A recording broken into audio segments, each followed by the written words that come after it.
welcome to my final demonstration, apparatus, in which mechanical advantage is manipulated.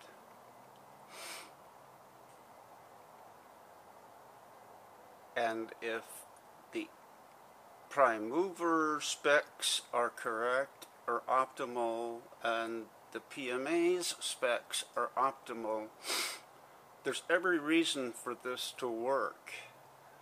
As these numbers suggest, there's no real loss in this system except the friction at the friction drive and the load, which is a normal.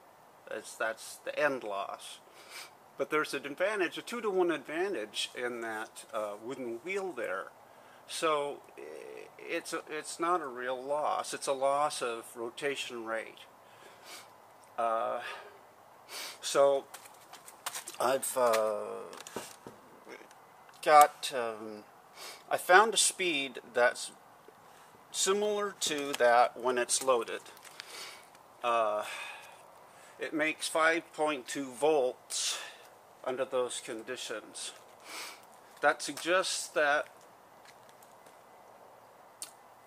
it's making 75 DC volts or 110 AC volts.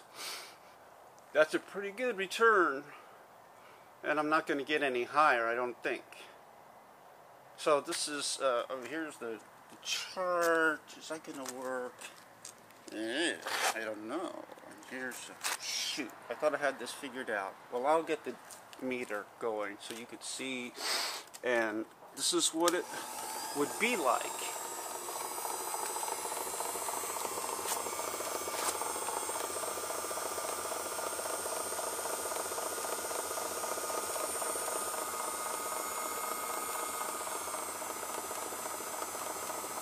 You see,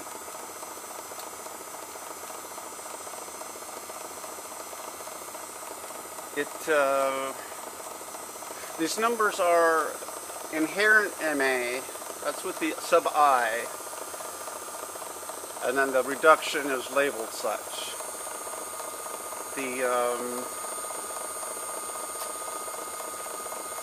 The inherent MA comes from the radius of the rotor inside the motor to the radius of the output pulley gear or whatever. That's the ratio. Well, I'm using the output shaft as a drive point, so there's roughly a 4-to-1 advantage there. That's driving at a simple and obvious 22-to-1 reduction, which is a very high ratio. It's not, it's higher than you ever see in any normal machinery, but you see it in energy conversion applications such as wind turbines, etc. It's what I've called non-collapsed torque in the past, or it's torque that is not the product of a close ratio mechanism. This 22-to-1 point is the place where the magic kind of happens, so to speak.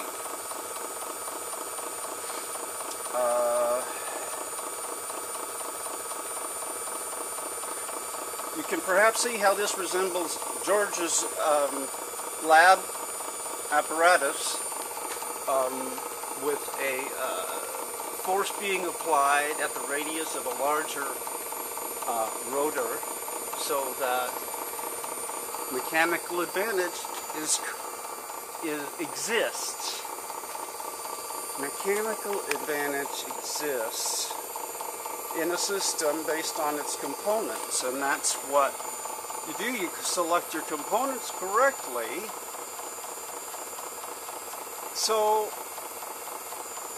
I really need more people to work on this, to get a hold of General Electric or someone to slap them around.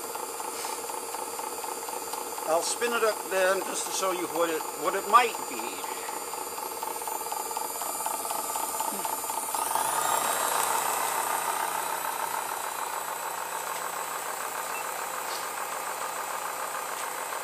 And this is making, it looks right at 10 volts, give or take a smidge. So that would be a great loaded speed, but it doesn't do that.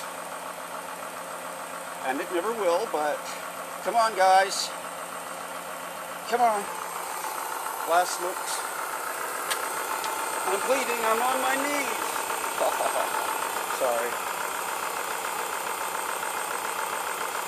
Okie dokie.